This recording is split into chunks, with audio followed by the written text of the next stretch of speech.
All right, let's dive into the Procurement Endgame 2.0 report from Roland Berger. Because, for anyone in procurement leadership, getting ready for a future you can't predict, it's not just a good idea anymore. It's absolutely essential. So let's get into why. So let's just start with the big question right up front. Is your procurement strategy actually ready for a future you can't predict? I mean, if the last few years have taught us anything, it's that the old way of doing things, that straight line, predictable planning, it just doesn't cut it anymore. The reality is, we have entered a totally new era. The whole idea of business as usual, that comfort of a predictable supply chain, it's gone. We are smack in the middle of a period of intense uncertainty, and it's being shaped by two massive colliding forces. So, on one side, you've got this incredible technological acceleration. We're talking AI, advanced analytics, digital platforms just changing the game at lightning speed. And then, on the other side, you have geopolitical fragmentation. The rise of nationalism, trade dynamics shifting under our feet. It's pulling the global map apart. Now, what's really fascinating, and kind of scary, is how these two forces are crashing into each other, creating a future that is anything but predictable.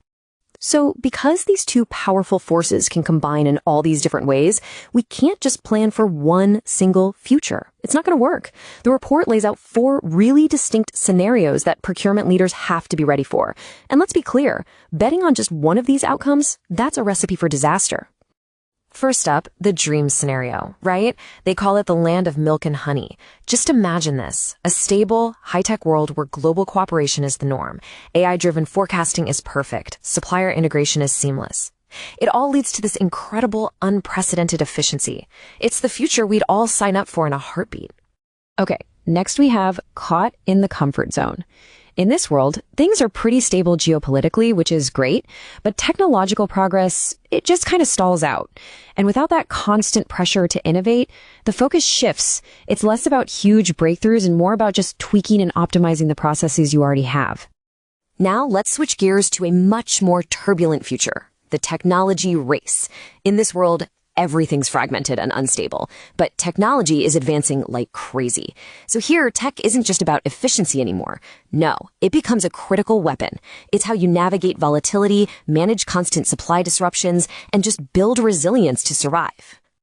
And finally, we have the toughest scenario of all, stagnation in a volatile world. This is that grim combination of geopolitical instability and sluggish tech progress. This world forces everyone back to the absolute fundamentals.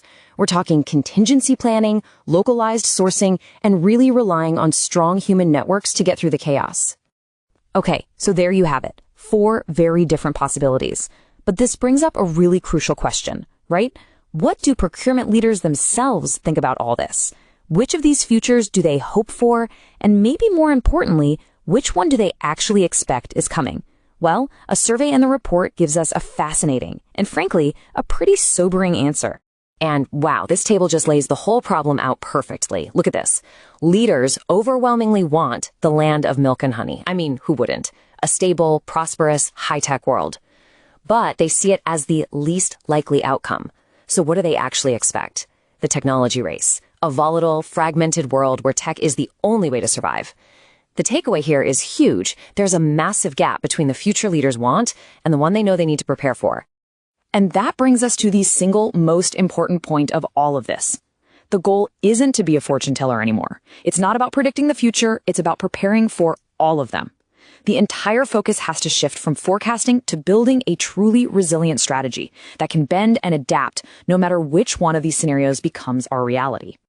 A quote from the report just nails it. Traditional linear planning is no longer sufficient for procurement leaders. This means that scenario planning isn't some nice-to-have workshop you do once a year. It is now a core competency. The ability to strategize for multiple futures, that's what's going to separate the winners from the losers, period. And look, even though everyone expects that technology race scenario, the answer isn't as simple as just buying more software. Technology is a huge piece of the puzzle, for sure. But real, lasting resilience, that comes from something much deeper. It comes from a fundamental redesign of your entire procurement operating model. So what does that actually look like? Well, it's built on 3 main pillars. First, you've got to redesign the operating model to be agile so you can pivot fast when markets go sideways. Second, you have to build true resilience into your supplier ecosystem. Diversify. Get rid of those single points of failure. And third, you need to drive deep cross-functional alignment so the whole organization is moving together, not in separate silos. These are the building blocks for a procurement function that doesn't just survive, but actually thrives, no matter what the future throws at it. Now, we've really just scratched the surface of the framework here. The report itself goes so much deeper. So the real question for you is, what's your next move to get ready for this endgame? To really dig in, you can explore the full Roland Berger report, listen to an executive audio briefing, and go through a detailed learning track. It's all available right now inside the Chain.net community. Because remember, the future isn't about having the right prediction, it's about having the right preparation.